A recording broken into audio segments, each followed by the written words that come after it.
চট্টগ্রামের পতেঙ্গায় নিয়ন্ত্রণ হারিয়ে লরি পুকুরে পড়ে কমপক্ষে 4 জন আহত ও এক শিশু নিখোঁজ। খবর পেয়ে শিশুটিকে উদ্ধার কাজ শুরু করেছে ফায়ার সার্ভিস কর্মীরা।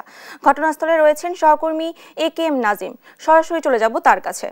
নাজিম, কিভাবে ঘটলো এমন দুর্ঘটনা? শিশুটিকে উদ্ধারের অগ্রগতি কতটুকু? ফায়ার সার্ভিস কর্মীরা কি বলছে? বিস্তারিত আমাদের জানাবেন।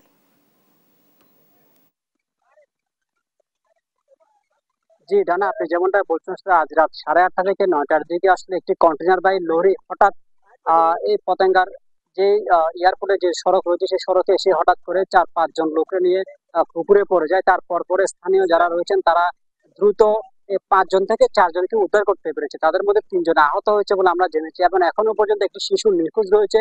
সেই শিশুটিকে উদ্ধার করার জন্য ফায়ার সার্ভিসের কর্মীরা সহ স্থানীয়রা চেষ্টা করছেন। পাশাপাশি যে 3 জন আহত হয়েছেন তাদেরকে দ্রুত স্থানীয়রা চট্টগ্রাম মেডিকেল কলেজ হাসপাতালে নিয়ে যাওয়া হয়েছে। আমরা মেডিকেল হাসপাতালে কথা বলেছি, যে 3 জন আহত হয়েছেন তারা হাসপাতালের মেডিসিন ওয়ার্ডে চিকিৎসাধীন রয়েছেন বলে আমরা জেনেছি। তবে এখন পর্যন্ত ঘটনাস্থলে এসে আমরা যেটি দেখেছি যে লরিটি পুকুরে পড়ে গিয়েছিল কন্টেইনার বাহী সেই লরির সামান্য একটু অংশ আসলে ক্রেনের মাধ্যমে টেনে তোলা হয়েছে। বাকি অংশটি তোলার জন্য কাজ করছেন এখানকার কর্মীরা। পাশাপাশি ফায়ার সার্ভিসের কর্মীরা এখনো সেই পুকুরে তল্লাশি চালিয়ে যাচ্ছেন যে শিশুটিকে উদ্ধার করার জন্য।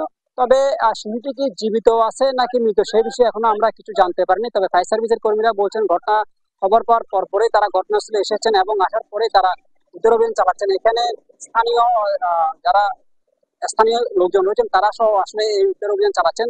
এখন পর্যন্ত আসলে শিশুটিকে উদ্ধার করতে পারেনি, তবে উদ্ধার কাজ চালিয়েছে ফায়ার সার্ভিস। লরির এই দুর্ঘটনায় আমরা যেটি জেনেছি লরির চালক সহ গাড়িটি লরির হেল্পারে চালাচ্ছেন, যে চালকের যে সহকারী সেই লরিটি চালাচ্ছেন বলে আমরা এসে জেনেছি। কারণ স্থানীয়রা বলছেন লরিটি বেপরোয়া এসে মূলত কয়েকজনকে নিয়ে আসলে পুকুরে পড়ে যায় এবং ড্রাইভার আসলে পালিয়ে গেছে বলে আমরা জেনেছি। তবে লরির যে হেল্পার ছিল সেই লরিটি চালাচ্ছিল। এই বাকি যে শিশুটি নিখোঁজ রয়েছে সে এখনো নিখোঁজ, তাকে উদ্ধার অভিযান চালাচ্ছে ফায়ার সার্ভিস কর্মীরা। পাশাপাশি স্থানীয় জনসাধারণ সহ পুলিশের পক্ষ থেকে এখানে রয়েছেন এবং এখানকার উৎসুক জনতা আসলে বিষয়টি দেখছেন। কিন্তু এখন পর্যন্ত লরির চালক বা হেল্পারের কোনো বিষয়ে আমরা খোঁজ পাইনি। তাদের মধ্যে যে 4 জন আহত হয়েছে 3 জন চিকিৎসাধীন আছেন, একজন সুস্থ আছেন বলে আমরা জেনেছি। এই ছিল লরি দুর্ঘটনা আমার কাছে থাকা সর্বশেষ। নাজিম, ধন্যবাদ আপনাকে। সহকর্মী নাজিম আমাদেরকে জানাচ্ছিলেন চট্টগ্রামের সর্বশেষ খবর।